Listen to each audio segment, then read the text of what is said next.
Loose White dive on him. This is twice now the Celtics have been first to the floor. They try to save with Horford. Unbelievable. Boston first to the floor. So good. Brown fakes, fires up the three.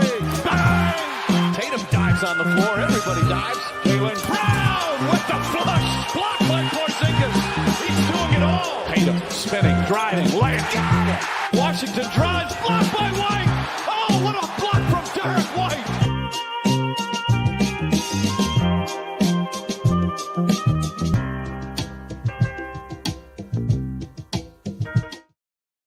Wayne Spooney here, first to the floor. That intro just brings back better memories, Jake. How you 114, 112, Houston beats Boston. How you doing, Jake?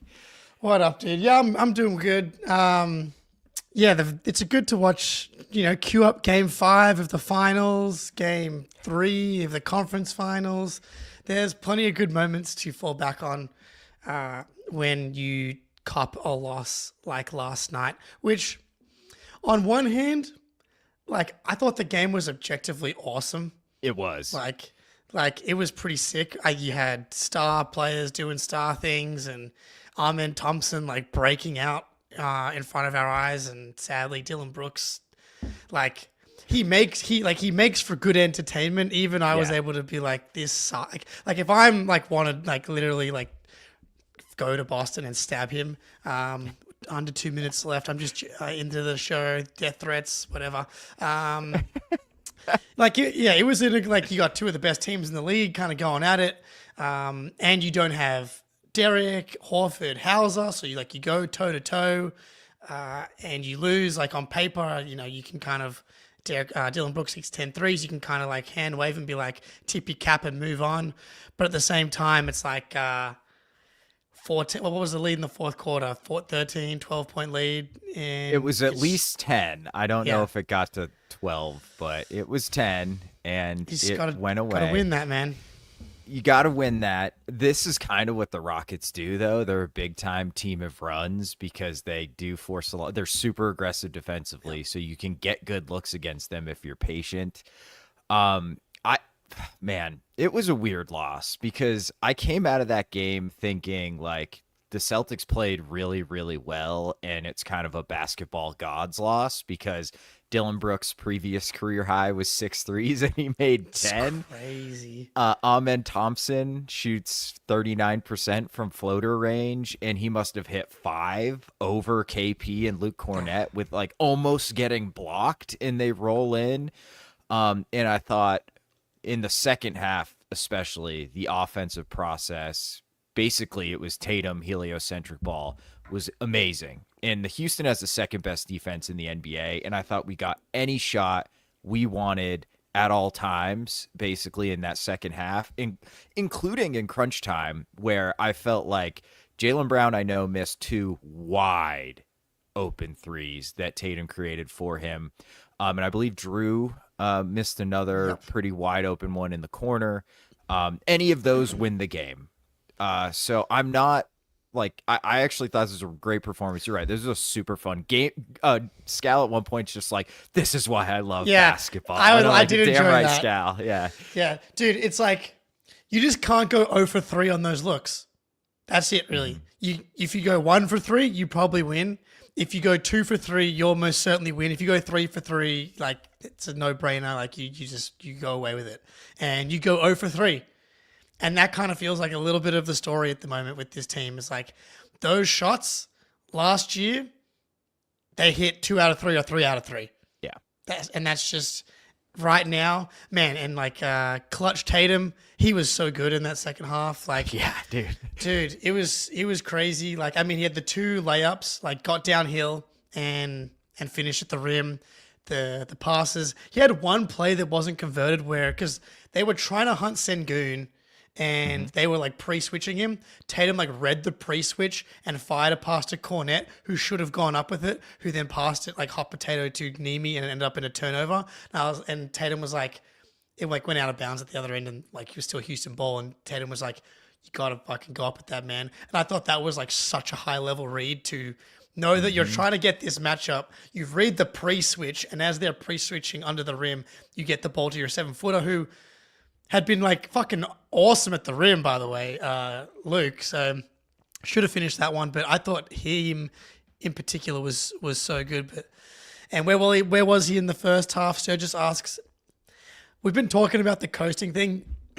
If you look at how he played in the second half and the level of energy and effort that took to play like that, where you're going, he was beating Amen Thompson and Dylan Brooks off the dribble, getting downhill, forcing help and kicking out.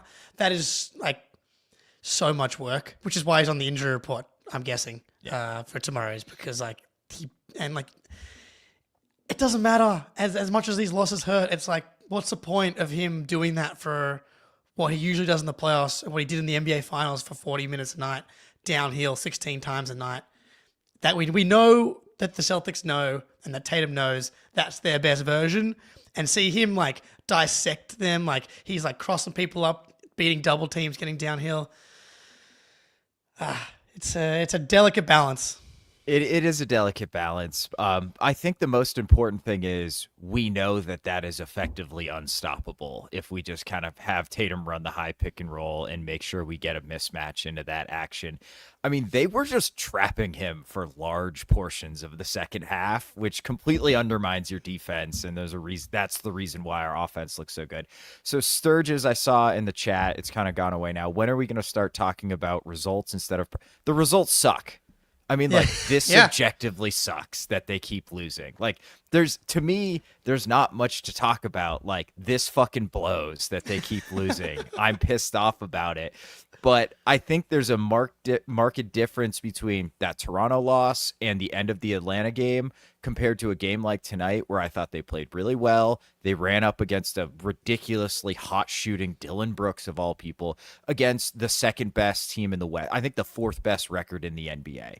Like, Houston is a great team that played really, really well, and we still probably should have won that game. So that's why I'm encouraged. But yeah, Sturgis, I'm with you. I'm frustrated too, man, but I just can't let myself go down that path, because then it's like, if you take a step back, they're going to be the 2 seed, maybe the 3 seed. That's all that fucking matters. And I trust this team in the playoffs until proven otherwise. So that's why we're talking more about process now. And so I thought Mitch mentioned it really quick, like, Jalen forced a couple possessions in under 2 minutes where he just they were trapping Jason Tatum every time he was in a pick and roll. Just do that, and then he can move the ball, and then Jalen can attack a rotating defense. Why he's squaring up Dylan Brooks and like trying to go one-on-one, who is an elite defensive player. Tari Eason, he's squaring up one-on-one in crunch time. It's like this is nonsense. Like, there's just absolutely no reason to do that. But otherwise, I thought Jalen was pretty great for the most part, except, I mean, he was really, really good. But man, it's just like, those are the little things that cost you games. Yeah. And like, when they're not just hitting at otherworldly levels and you don't have Derek and Horford and Hauser, your margin for error goes down, and you just didn't have a margin for your margin for error right now is just not where it was before, just for a variety of reasons, like whether it's the shooting or missing guys. Like, they're just like, the starting 5 has played like 14 games together. Like, you just haven't been healthy, and you end up like with the Tillman Cater lineup, which I want to talk about in a second. But like, you can't be throwing away possessions.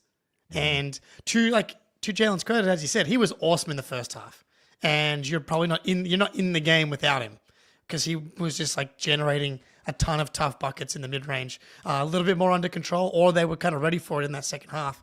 But like, even on that Tari Eason one, it was like he didn't believe that he was going to get the shot off, and then he double clutched it, and then he had no chance to get it.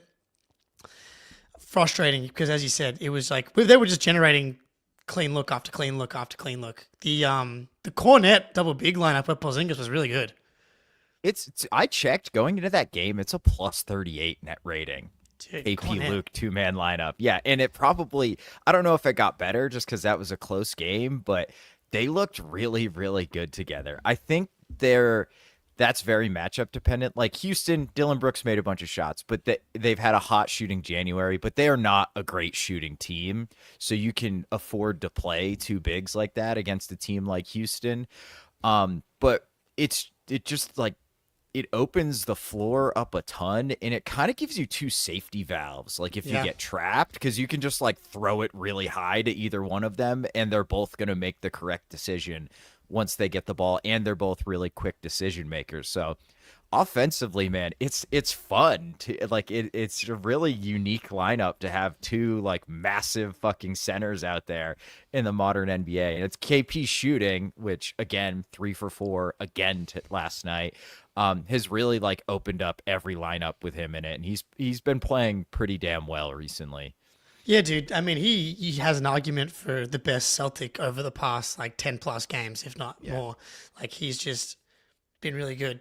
And it's frustrating that because last season when he was playing like this, it was like these are easy wins. These are all just guaranteed W's.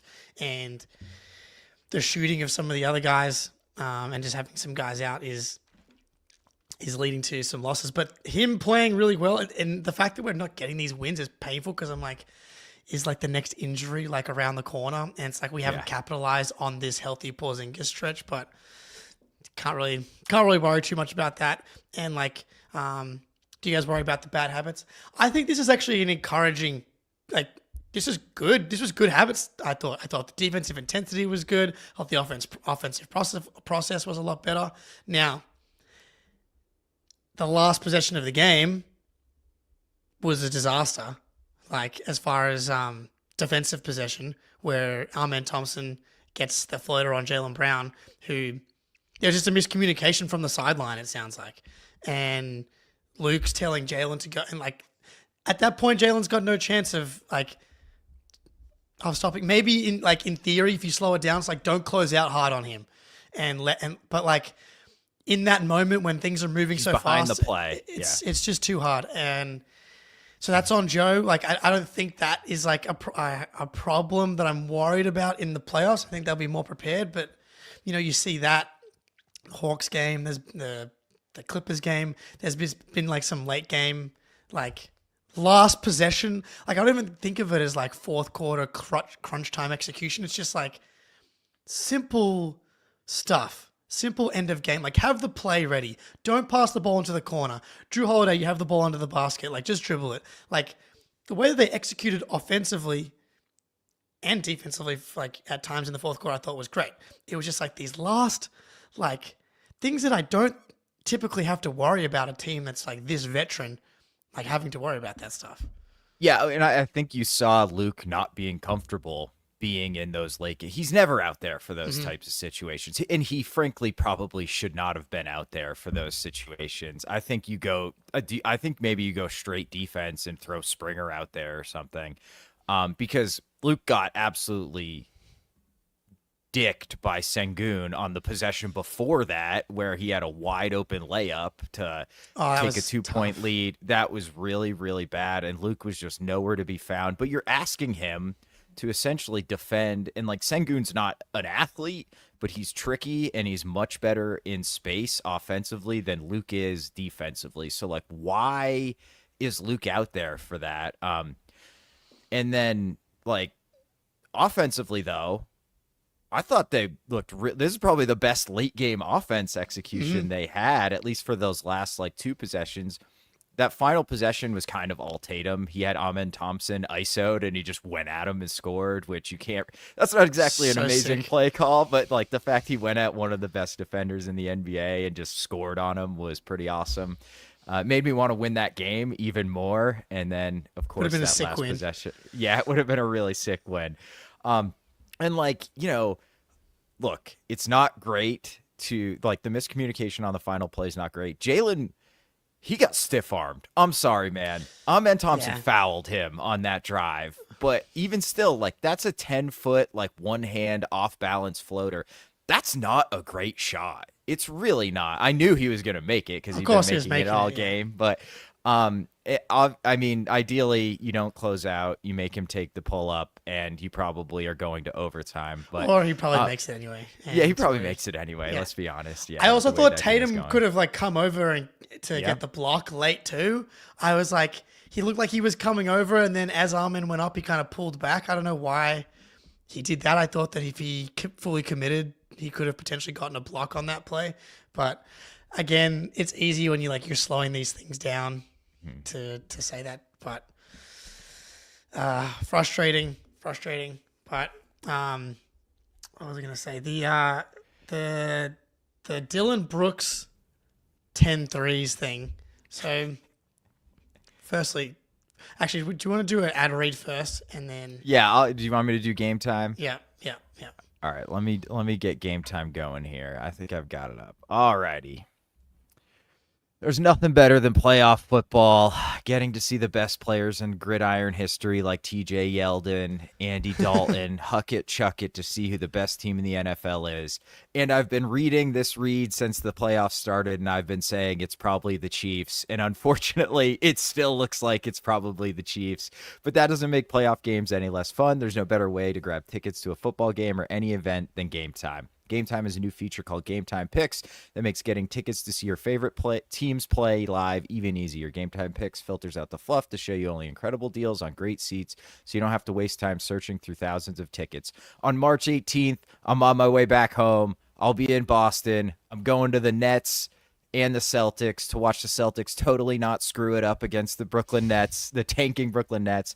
And you know where I got the deal on tickets? Game Time. It was super easy. I just hopped on the app, searched for the Celtics, found a game, found my seats, and bought it right on the app there. The curated deals made it even easier to find the best seats at the best price. And maybe my favorite feature is the seat view. It showed me exactly what it's going to look like from my seat before I buy.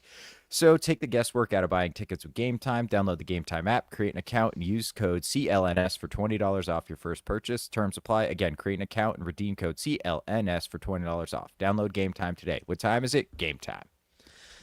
So before we get to the Dylan Brooks thing, I forgot to mention. So yeah, I don't know. Missoula, not his best game. Obviously, with the late game stuff, he took responsibility for that.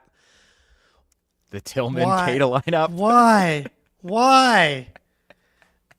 I'm like the king of saying everyone wants to experiment until the experiment doesn't work.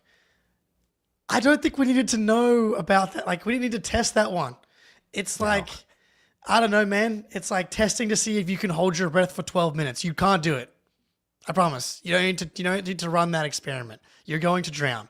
And they threw Tillman with cement blocks on his feet and threw him in the ocean and wanted to see if he could swim to the top. And it's no, that experiment was never going to work. Yeah. It was a minus. He was a minus. What was he? 8 in 5.5 minutes.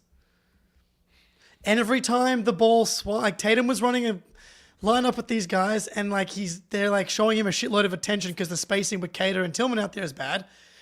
Tillman's catching the ball above the break, and he's to his credit, he's turning, trying to set handoffs and roll, and but it's what are we doing? What are we doing? I don't know. It makes absolutely zero sense. There is two guys that Tillman can play with if he's not just the center, and that is Horford and Porzingis. Otherwise, you just absolutely do not have enough shooting on the court. But what I keep going back to with Tillman is that he is a good switchable center. He is a good passing center. He has got good ball skills for a center. He sucks at all of those things for a four-man. You're basically just playing with a shitty four-man instead of playing with a unique center who has unique skills for the center position. It completely eliminates any value he has as a player if you play him as a four. He's not a four, and he certainly isn't equipped to play next to Neemias Queta. Oh my God. It just makes there's no concept of why that would work. There is just no, getting lucky is the only concept where that lineup works, and that is not the foundation for an experiment. You need to have a hypothesis of this might work because Luke's a really good passer and KP will stretch. That makes sense. Queta Tillman does not. Walsh Tillman, that has okay, switchable defending. Maybe Walsh can make some shots. It was mind blowing, and it costs us the game because if they don't go on that run, we're probably comfortably in the lead in the fourth quarter. He was so bad, dude. And yeah, if he hits his 2 threes, then maybe he survives, but he's not going to hit the 2 threes. That's lucky. That's just luck. That's what I'm saying. Just getting lucky. Yeah, dude. Right. It's just, it's like, okay, I don't even know what he's shooting on the season now, but like everyone fucking tried to tell me that he's going to be able to shoot threes. And it made no fucking sense. And now he's shooting on the season. I'm sorry, Tillman. I really wanted to be wrong. He's shooting 18% from 3. He is now 4 for 22. Big surprise. Who could have seen the guy that's never been able to shoot threes continue to not be able to shoot threes? And so you throw him out there, and he drove a closeout because he had to, and then it was a turnover back the other way. And you're right, defensively, I don't even know if they switched everything, because in theory, Cater, like, you're going to play defense with him out there, you kind of want to switch everything. I don't even know if they did switch everything out there when they were both playing defense. I don't think that they did, because I don't really remember. They didn't. Yeah, dude. No, Cater was in drop. They hit I think somebody hit a mid-range with Cater in too deep of a drop, and otherwise, like, you couldn't even tell what our defensive coverages were during that run, because Tillman was so far behind the play that we were just constantly in a state of scrambling to get out to our guys. So it just was complete and utter nonsense. And like, I'm fine with experimenting within reason, and that was not within reason, Joe. Please don't ever make us watch that again. We want, like, play Walsh. Drew Peterson, I mean, he ended up doing the right thing in the second half, and it was fine. And it wasn't even the fact that, man, everyone got some run yesterday. It was kind of crazy, actually, which is so weird. Like, I like the experimenting, but like, now you're going to, like, where was Springer and Walsh and Peterson in this like last like 10, 15 games where we should have been playing those guys? And credit to Springer, he hit one of his 3 threes. Man, dude, Springer has the slowest release. It's brutal. But It's if so it keeps slow. going in at 33%, he's like gonna be playable, kind of. I don't think it. I mean, Sure. I don't know.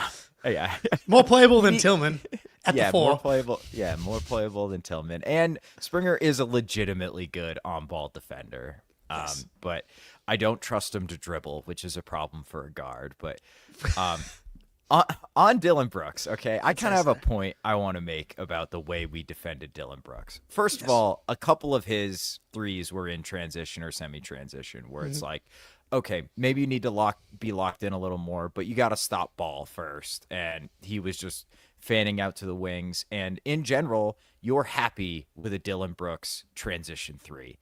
Like, that's a win. His last 4 games before last night, he had gone 2 for 6 from 3, 1 of 4, 0 of 1, 1 of 3, 10 of 15. That is the exact type of dude that you want to leave open. I know he's shooting 37, 38% from 3. I bet that went up a lot after last night's game. So 37% from 3, but it's on pretty low volume. He's a pretty reluctant shooter. And if you guard him like he's Steph Curry, then it's going to compromise your defense in other ways. And remember when it was just a fucking march to the rim against this team and we were giving up 60 points in the paint a night?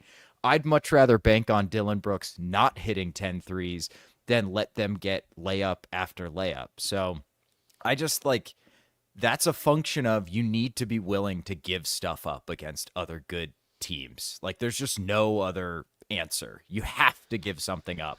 And I'm comfortable with it being Dillon Brooks. He's not, if we play these guys in the finals, he might hit 10 threes in the series. So I just think, like, I don't have any concerns with how we defended him. And, like, at some point you think he's going to cool off, and he just didn't, which came is straight off the bench, and immediately started making shots again. Comment to Isaiah in the chat here. Dillon Brooks has a better percentage than both Tatum and Brown. I would urge you to look at, like, wide open threes, catch and shoot threes, volume.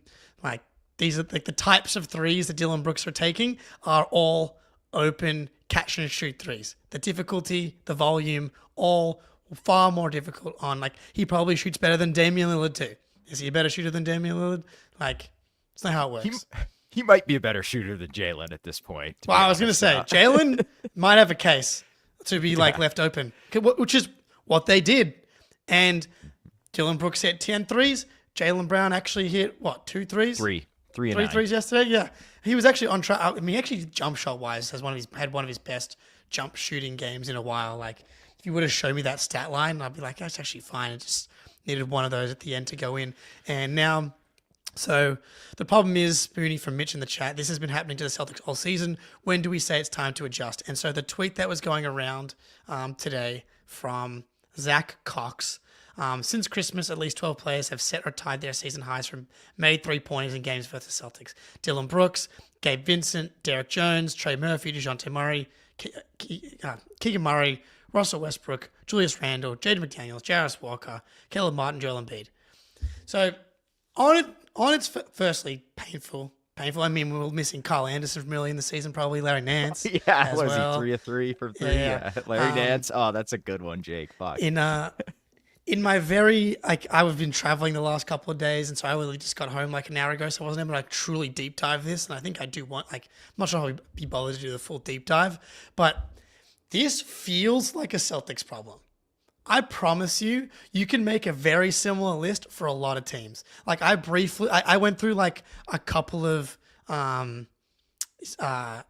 Rockets losses just to I felt like they lost to the Kings like a few weeks ago, and DeMar DeRozan had his second highest score of the season. Like, you go like the Cavs gave up Paul George's second season high of the season last week. Like, if you go through this is kind of how the NBA works. Think about how many players there are, how many games there are, how many players have to have season highs on made threes. It always feels worse when it's happening to your team. I promise you, the amount of people that are looking at when Sam Hauser hit 5 threes against the Clippers, and they were like, "Oh my god, he hasn't hit 5 threes all season long." You know, like, we don't think about it when it happens on the other end. I think that stat is painful to look at, but I think is probably reflective of most teams. I that's a really, really good point, is that we're so focused on the Celtics that we pay way more attention to when bad things happen to us than when they happen to other teams. But I will say, I think there is probably something to the fact that they have not been entering a lot of these games exactly locked in defensively from the beginning, from the tip-off. And if you let guys get comfortable, they're going to have better shooting nights. So I think that goes back. Somebody, it might have been Ardwan in the chat, was like, are you concerned about bad habits? I don't think that is an unbreakable habit that they will have in the playoffs. If it is, they're in fucking trouble. But I think that is very much we are the champs. We're managing this season. We're trying to get through it healthy and not completely exhausted and win 57 games. And so I think that, stuff like that is going to happen to you when you are not locked in, when you are not closing out correctly, when you are flying by guys and letting them walk into the paint, and then that compromises your entire defense, and then they kick it out and bury an open three. That said, the Celtics have been getting some bad shooting luck. Mainly their shooting, but they've been getting some unfortunate shooting luck. There's just no doubt about it. Again, I think it's I think about your eyes and your feelings can really cloud what's actually happening. And in a regular season, it's eye test and stats are going to help you inform how you're what's happening and how you look at the game. And over the last 15 games where things feel quite bad, opponent shooting, the Celtics are giving up the 12th lowest 3-point percentage, 35.2. And so last night feels oh my god, it happened again. But then I don't know what happened in the Mavericks game. Did they shoot that well? No. What happened? The Clippers game, they actually didn't shoot that well from 3. Granted, no. Derek Jones, and also you can look at the stats, but also use your brain and your eyes. Derek Jones Jr. hit those 4 threes.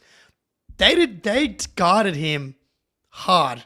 The way they defended in that Clippers game was really good. And sometimes shit just doesn't go your way. And I don't think that and you said it before, like if you start altering the way that you're defending and start guarding guys like Dylan Brooks and Caleb Martin, like they're Sam Hauser and Peyton Pritchard, then you're compromising your defense in other ways. Like you have to make choices when you're playing defense in the NBA. When we broke down the most recent underrated plays, we have a possession against the Orlando Magic, and it's like you really watch some of these good defensive possessions, you realize it's so hard to guard, man. There are so many good players that can dribble, pass, shoot over the top, like Amen Thompson finishing like these 8-9 foot like falling fadeaways over 7'2" dudes. Like it's just really hard to play defense, and I think it's like, and statistically, they're still 5th in defense on the season. Their shot profile that they're giving up is still good. They're giving up like the most shots in the mid range, which is good. It's gonna turn, and all of these, like talking about the habits, you've been on the trend. It's trending in the right direction. It is. I don't think we should overreact to Dylan Brooks hitting 10 threes and overreact to maybe some cherry picked numbers. Yeah, it's very difficult to look in the eyes of Dylan Brooks, who's made 8 threes, 9 threes, and just be like, we should continue to leave him open. But like over the course of a season, you should continue to leave guys like that open. I'm not saying don't guard, like don't defend the 3-point line or anything like that, but it's like, you cannot fly out on him. Like, get a decent contest off, and maybe that's the problem. There's a balance, right? Like, you need to get out there to him, and maybe that's not even adjustment, though. That's just, like, play better defense is the adjustment, which is what I keep going back to is, like, they're going to close out a hell of a lot better in the playoffs than they are in game 47 of the regular season. So that's why, like, my concern level is still pretty low with the way I do think they're playing way better and have been for a while now. And it's almost like something stupid happens and stops them from stacking like wins together. And it's incredibly, incredibly frustrating. But I think to your point is like, they are playing better. It's going to happen. They are going to start putting wins together and put a nice run together. And I don't think you change the strategy now, just as you're kind of getting things together. Yeah, man. Like, and talking process versus results. Like, man, you win that Hawks game, and then last night Jaylen Brown hit one of those open threes and you win the game, and then you get to play the Bulls tomorrow and then you win, and all of a sudden you've won 4 games in a row. Everyone feels like the season is saved. And really nothing, like, if you're talking about process and how good this team actually is real. Does those 2 extra wins actually make this team better than they really are? No, they're the same team. Do you think that Drew Holiday is going to lose his mind in that moment again? Maybe. Will Jaylen Brown miss both of those, and will Drew Holiday miss that shot? Maybe. Does Amen Thompson hit that shot over KP again? Maybe. Does Dylan Brooks hit 8 from 15 instead of 10 for whatever it was? Like, yeah.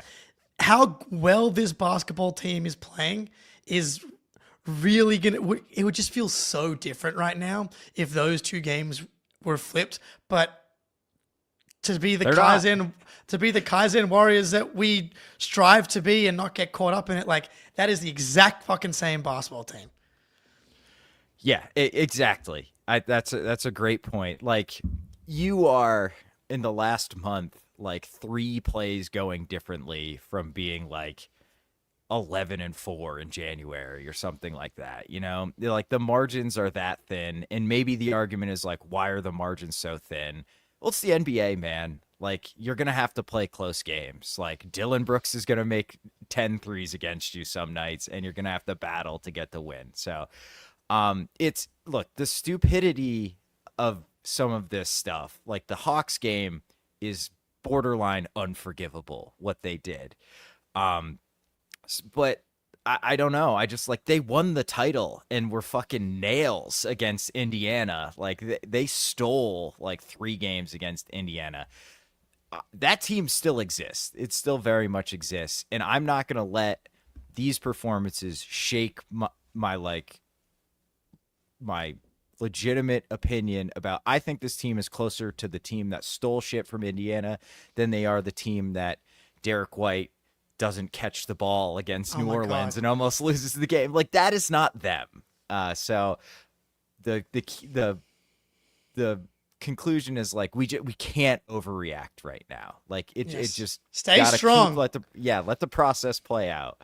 Stay strong. We can do this. It's crazy, man. Like how these things can just flip on a couple of plays. So yeah, I'm confident. Even just seeing Tatum play the way that he did in that second half, I was like, oh shit, man.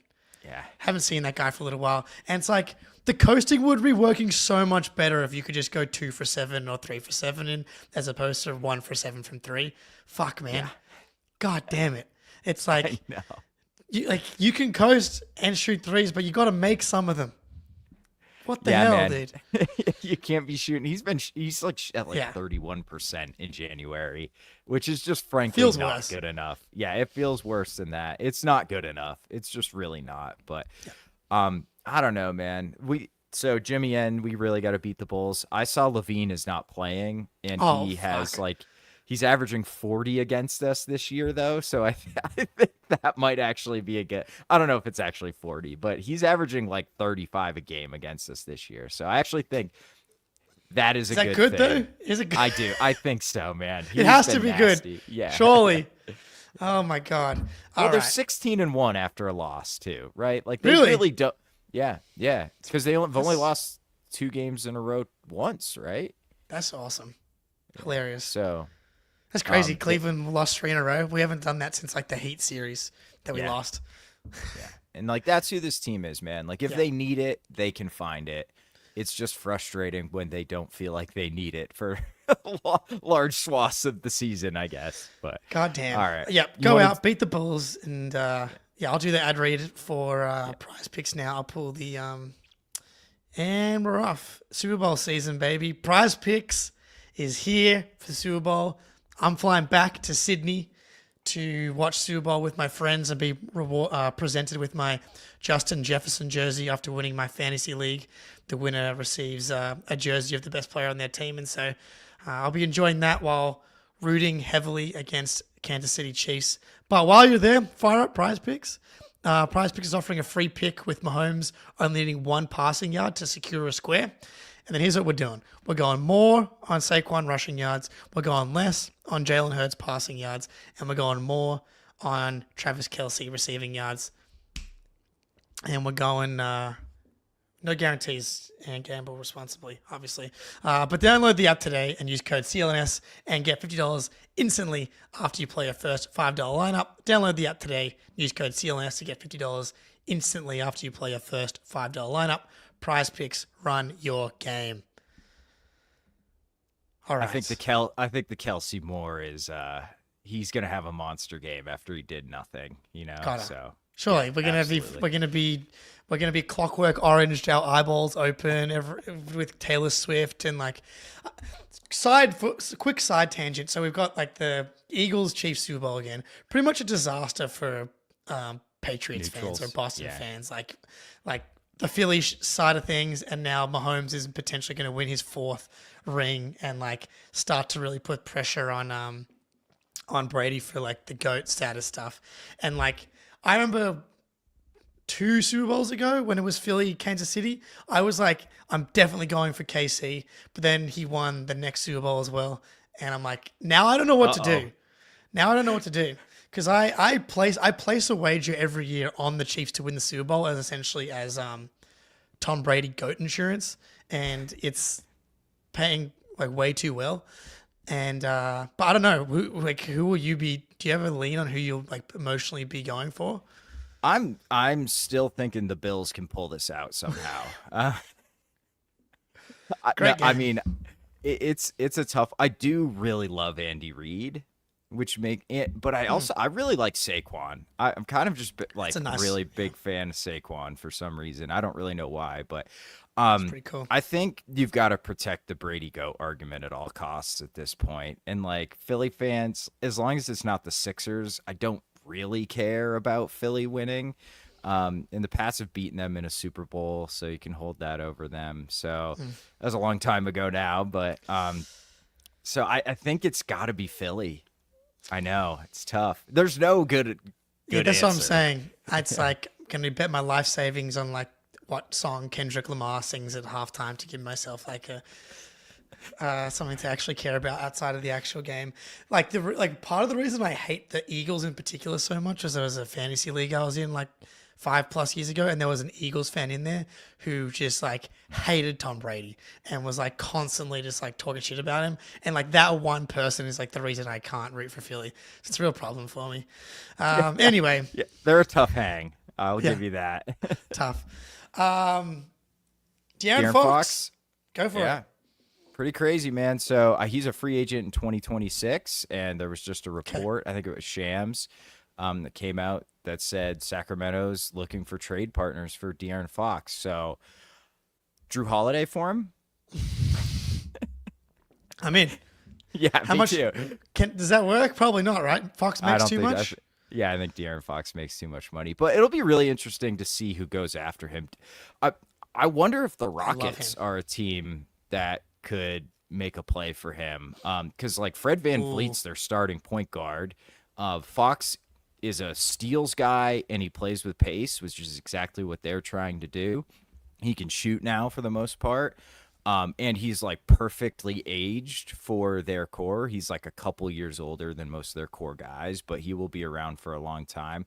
And they have the horses to make the trade. Like they can really put an attractive package together. So to me, that's like a terrifying landing spot for him.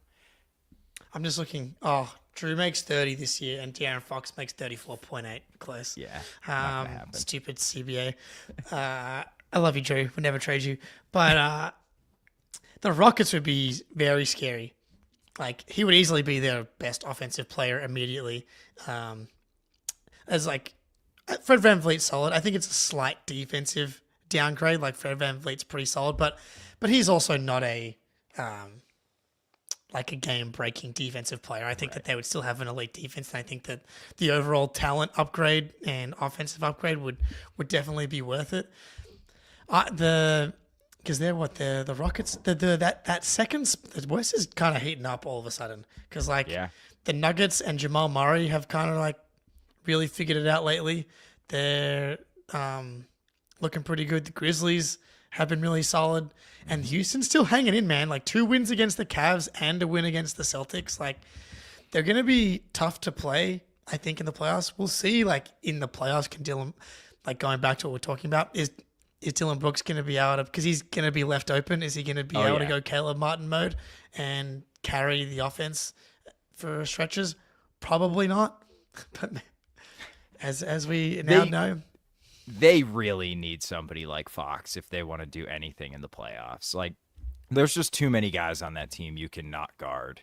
Like Amen does a really good job like cutting and getting into like those half spaces and the dunker and doing stuff, but like that's not really where you can't drive an offense in the playoffs from areas like that. And so then you're just asking like Sengun. That's a big load on Sengun to like be your offense in the playoffs, because Fred can't be that guy either. So that's one came to me. Mitch said it, and I think this is kind of the prevailing idea, is that he goes to the Spurs.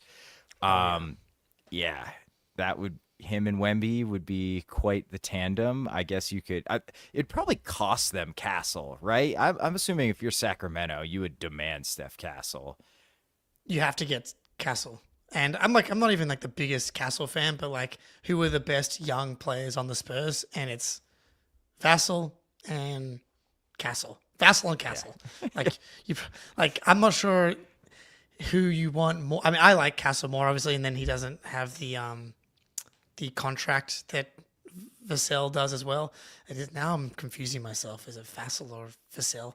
But I always say it wrong, so I have no idea.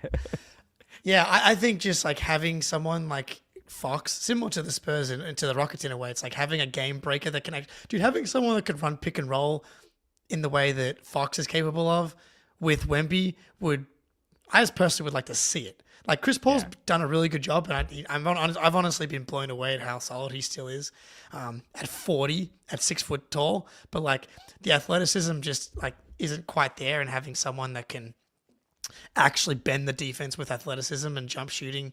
And he's like got all these reps working the 2-man game with Sabonis over the past few years, having like transferring all of those reps to Wembanyama, who like Sabonis is definitely like the more polished offensive player at this point, but like Wemby's pure just size and talent is you can probably make the case that he's a better offensive player than Sabonis already.